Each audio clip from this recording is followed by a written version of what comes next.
Audio Jungle.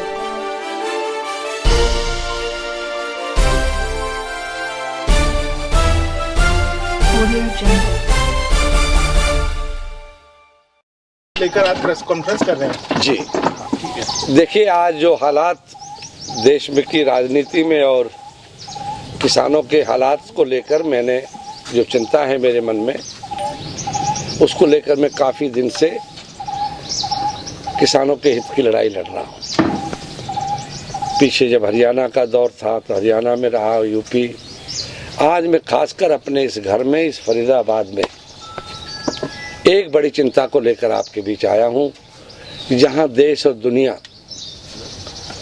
प्रदूषण से जूझ रहा है दुनिया, वहीं मुझे बड़ी पीड़ा हुई है इस बात को लेकर कि दिल्ली में सुप्रीम कोर्ट बोल रहे हैं, सरकारें बोल रही हैं, पूरे देश भर में चिंताएं हैं इस बात की कि किस तरीके से आवाम को बचाया जाए। वहीं मुझे आकर ये जब मैं यहाँ पहुँचा तो मुझे लगा कि इस फरीदाबाद, हम ऐसी सिद्ध जगह पर रहते हैं, इतनी हमारे यहाँ फॉरेस्ट है, लेकिन उसके बावजूद भी कल जब मैं यहाँ बैठा तो हमारे पड़ोस में कुछ कोरोना के मरीज हैं, कुछ दम के मरीज हैं। उनकी हालत बिगड़ती देखकर मुझे चिंता हुई और फिर मैंने महसूस किया कि अगर यहाँ बैठकर आम लोगों की हालत इस तरह हो गई है इस प्रदूषण से, आखिर इस प्रदूषण से लोगों की जनजीवन खतरे में पड़ गया है, इसको लेकर मुझे चिंता हुई और मैंने आप लोगों को लाया।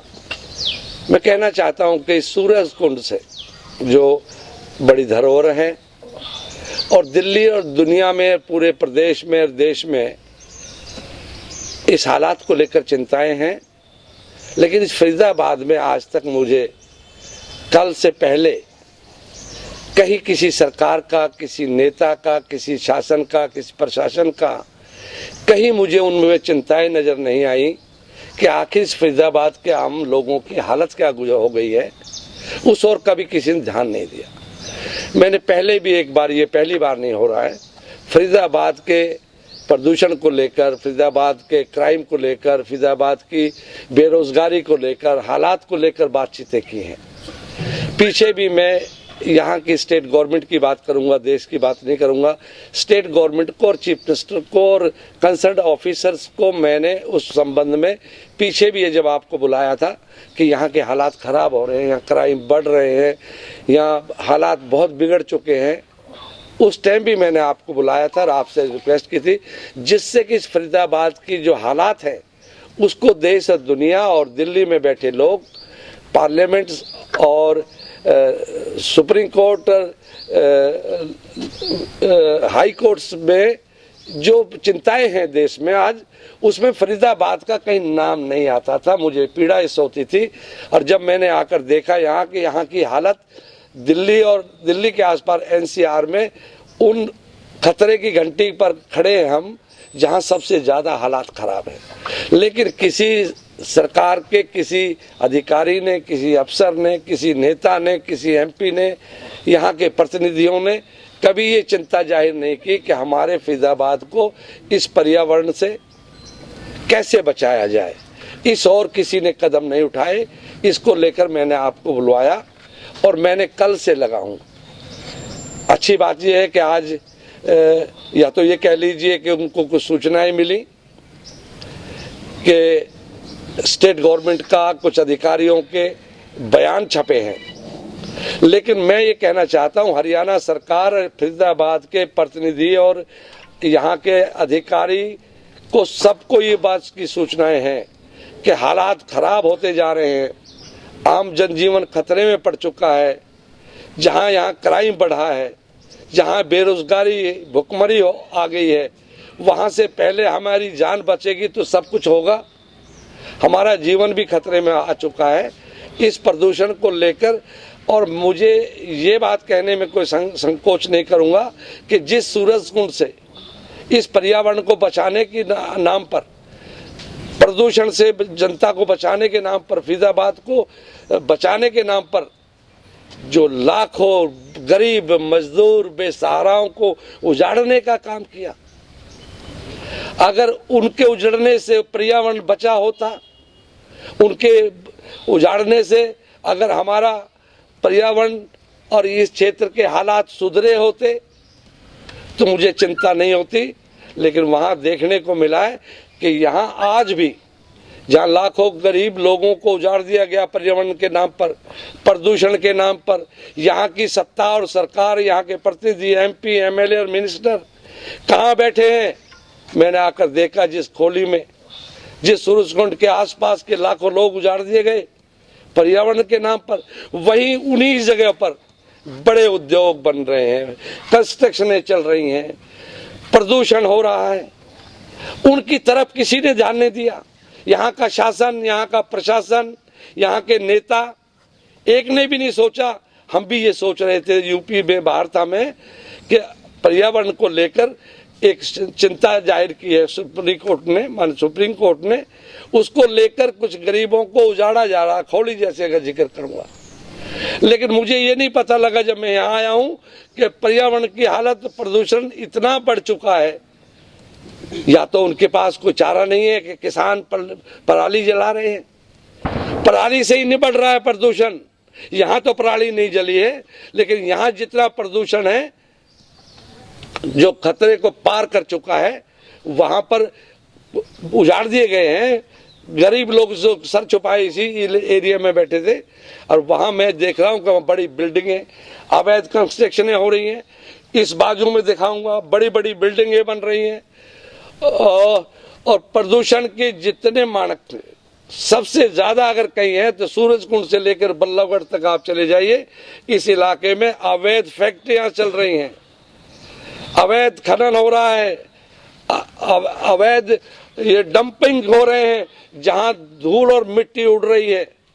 उनको बचाने की बात हरियाणा का जिक्र आता है तो किसान पराली जला रहे हैं। और बात करेंगे तो उसके बाद बात करेंगे कि दिल्ली वालों को कहेंगे कि दिल्ली प्रदूषण कर रहा है, लेकिन दिल्ली के आसपास लगा हुआ ये इलाका, मुझे अपने फरीदाबाद के लोगों की चिंता है। आज जनजीवन खतरे में पड़ चुका है। इसको बचाने के लिए मैंने आपसे अपनी आवाज और जो कुछ फरीदाबाद में हो रहा है, क्राइम रातों दिन बढ़ चुका है। इतना क्राइम शायद आज से 50 साल में कभी नहीं हुआ, इतना प्रदूषण कभी नहीं हुआ 50 साल में, इतने हालात खराब कभी नहीं हुए फरीदाबाद में। लेकिन फरीदाबाद के नेता, MP, MLA और सरकार, शासन और प्रशासन इसका जिम्मेदार है। इनको सबको सूचनाएं दे चुके हैं। मैंने इनके अधिकारी, पहले जब ये हालात बिगड़े थे उस वक्त मैंने माननीय मुख्यमंत्री जी को, हर आला अधिकारी को, हरियाणा सरकार को सचेत किया था। इस तरह के हालात बनते जा रहे हैं, ये हालात और बिगड़ेंगे, इन पर रोक लगनी चाहिए। उन पर कोई नहीं है। पराली रोक लगाने की बात करते हैं या गरीब मजदूरों को वो प्रदूषण नहीं फैला रहे थे। वो खोली में आप देख लीजिए कि उनके हटने के बाद प्रदूषण में या पर्यावरण में कोई फायदा हुआ है, लेकिन उससे कहीं ज्यादा खोली और यहाँ के लाखों लोग तो बेरोजगार हो गए। लेकिन उस टाइम प्रदूषण कितना था, उसके मानक क्या थे? आज वो तो उजड़ गए, चले गए, मर गए, मिट गए। लेकिन आज ये फैक्ट्रियां, ये ट्रैफिक, ये जितने भी है, आज ये क्यों है? जब वो गरीब उजड़ गए तो आज इसका पर्यावरण की जो प्रदूषण की हालत है वो खराब हो चुकी है। मैं बिल्कुल आज मैं इस बात का एलिगेशन लगाता हूँ कि हरियाणा सरकार और यहाँ के ऑफिस अधिकारी और यहाँ के मेंबर पार्लियामेंट और मिनिस्टर और प्रतिनिधि को कहूँगा कि उन्होंने इस ओर कोई ध्यान नहीं दिया, ना क्राइम रोकने में किया, ना प्रदूषण रोकने में किया। उनकी अवैध फैक्ट्रियां बराबर बढ़ी हैं। मेरा सबसे पहले ये कहना है कि सूरजकुंड से लेकर और इस फरीदाबाद में बल्लभगढ़ तक, यहाँ में आपको हजारों फैक्ट्रियां ऐसी हैं जो अवैध चल रही हैं, प्रदूषण कर रही हैं, प्रदूषण फैला रही हैं। यहाँ इस बाजू में सूरजकुंड से करिए आप डॉन की सेवा ले लीजिए, मीडिया को बैठता हूं, यहाँ का अधिकारी, ये स्टेट गवर्नमेंट और गवर्नमेंट के प्रतिनिधि मेरे साथ बैठ जाए सूरजकुंड से। मैं आपको यहाँ बाजू में देखेंगे, आपको बिल्डिंगें, फैक्ट्रियां, अवैध फैक्ट्रियां जो जहर उगल रही हैं, जो यहाँ डंपिंग स्टॉक हो रहे हैं, जिनसे हजारों धूल उड़ रही है, क्या इस सरकार को, इन अधिकारियों को, इन मंत्री एमएलए को दिखता नहीं जब सूरजकुंड से निकलते थे धूल कहां से आ रही है, प्रदूषण कहां से हो रहा है, सब कुछ मालूम है। यहां से करोड़ों रुपया इस प्रदूषण फैलाने वाले उन फैक्ट्री और अवैध धंधों से, अवैध कंस्ट्रक्शन हो रही है, अवैध धंधों में जुड़े लोगों से करोड़ों रुपया यहां से इकट्ठा होता है, वो कहां जाता है। मैं चैलेंज करता हूं कि या तो सीबीआई इंक्वायरी हो या स्टेट गवर्नमेंट अपनी एक आयोग बैठाकर इंक्वायरी करे कि इस फरीदाबाद से करोड़ों रुपया यहां से इकट्ठा होकर कहां गया है, ये अवैध फैक्ट्रियां क्यों चल रही हैं, अवैध डंपिंग क्यों चल रहे हैं, आखिर इनसे क्या है। यहाँ का सूरजकुंड पुलिस स्टेशन से लेके और कमिश्नर से लेके जितने भी लोग हैं, इनको दिखता नहीं है क्या। डॉन की खोली उठाने के बाद से वहाँ डॉन की सेवा ली गई, उस डॉन की रिपोर्ट दे दे, सामूहिक कर दें उस रिपोर्ट को हरियाणा गवर्नमेंट, यहाँ का प्रशासन।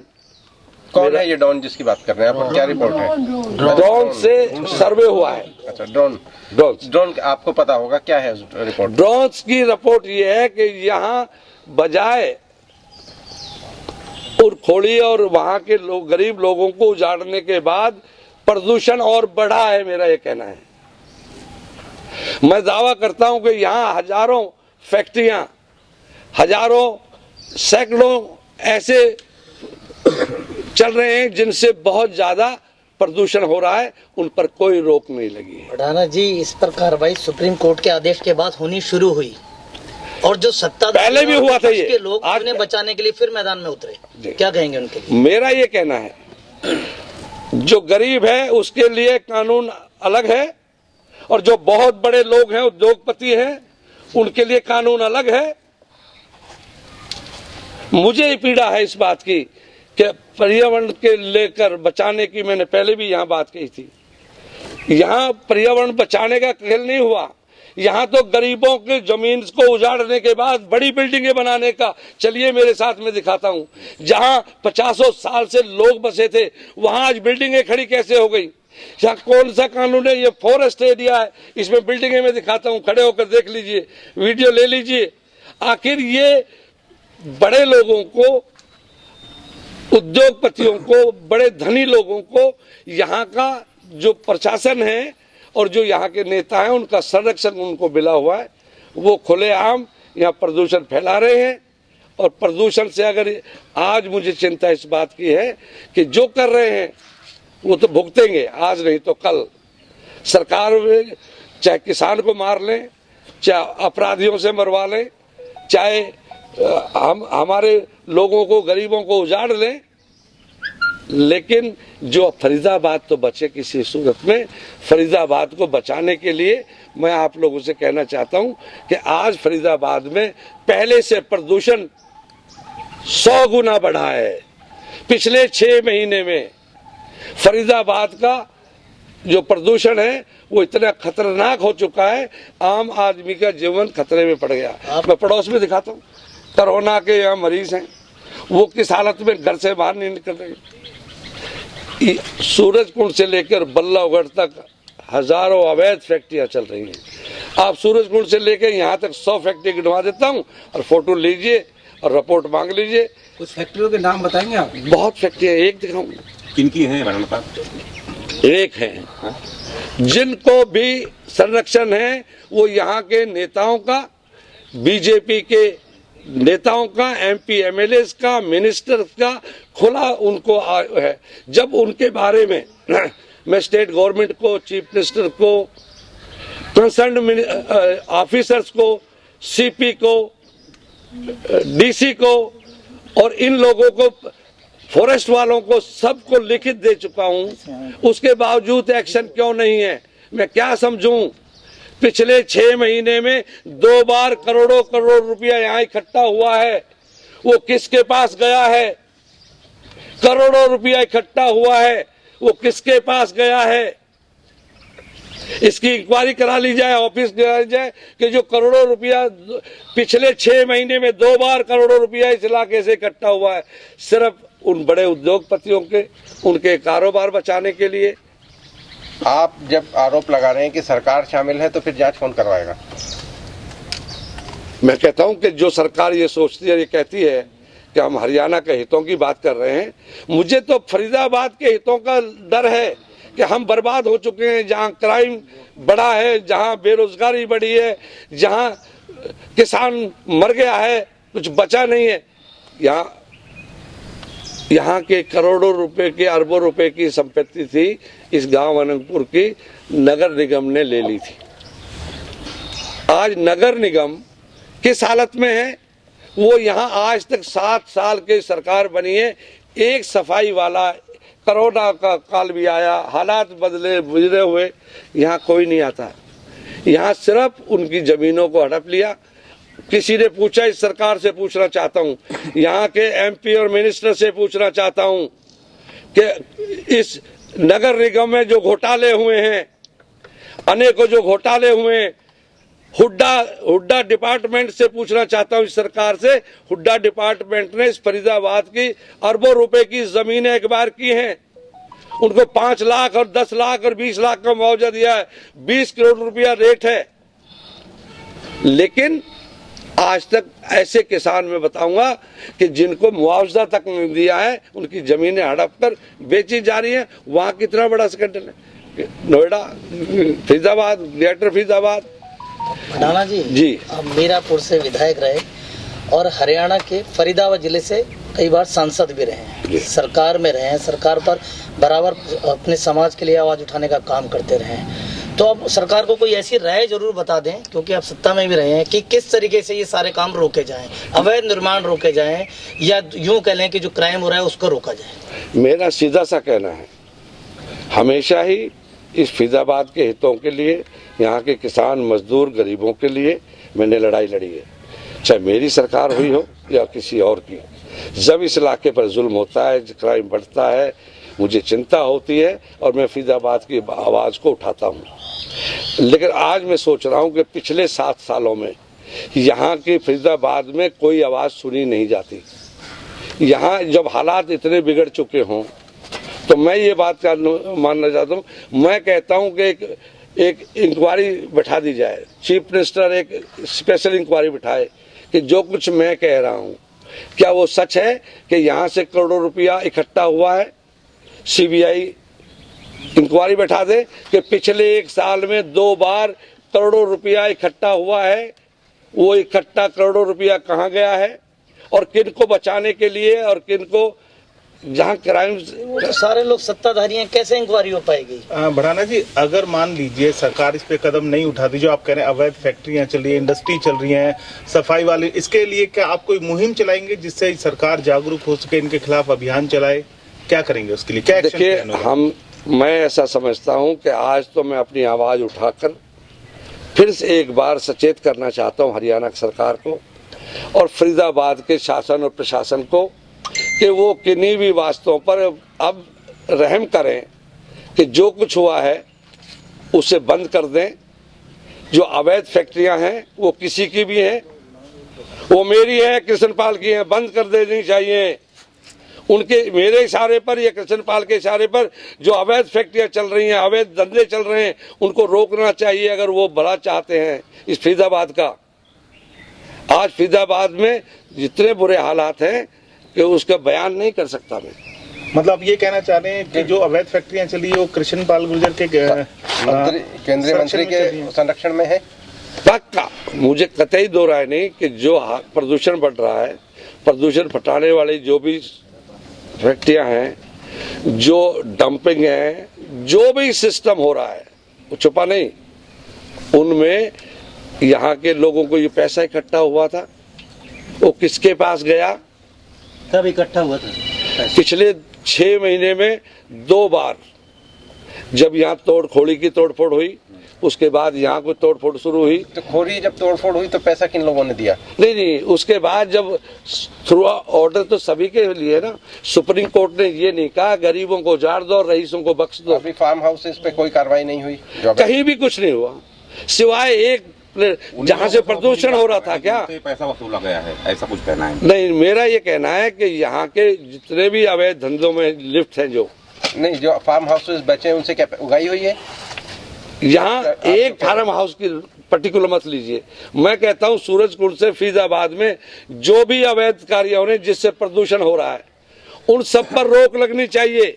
माननीय सुप्रीम कोर्ट ने संज्ञान में लिया है और उस संज्ञान में लेने के बाद मुझे लगा कि अभी तक हमारे फरीदाबाद का उस संज्ञान में कहीं नाम नहीं आया था कि हमारे फरीदाबाद को कैसे बचाया जा सके, यहाँ का क्राइम कैसे रुक सके, यहाँ प्रदूषण से जान कैसे बचेंगी, यहाँ पशु पक्षी जानवर। यहाँ तो अभी ये भी कहूँगा कि आपको अचंभा होगा, यहाँ शेर बघेड़े, यहाँ बड़ा फॉरेस्ट है, शेरों के बच्चे तक मार दिए गए। अब तक हमें पता लगा, ये शासन प्रशासन बताया सही कि वो जो शेर और जानवरों में मरे हैं और मरे हुए उनकी डेड बॉडीज पड़ी मिली हैं, वो किसने मारे उनका भी नाम नहीं बताना है। यहाँ जितने क्राइम कर रहे हैं, जितने अपराध हो रहे हैं, उनमें किसी अपराधी को कोई नाम बताएंगे कि कौन अपराध कर रहे हैं। अपराध पर रोक लगनी चाहिए, प्रदूषण पर रोक लगनी चाहिए, लेकिन क्यों नहीं लगनी, कौन रोड़ा है उसमें, कौन रोक रहे हैं इस बात को।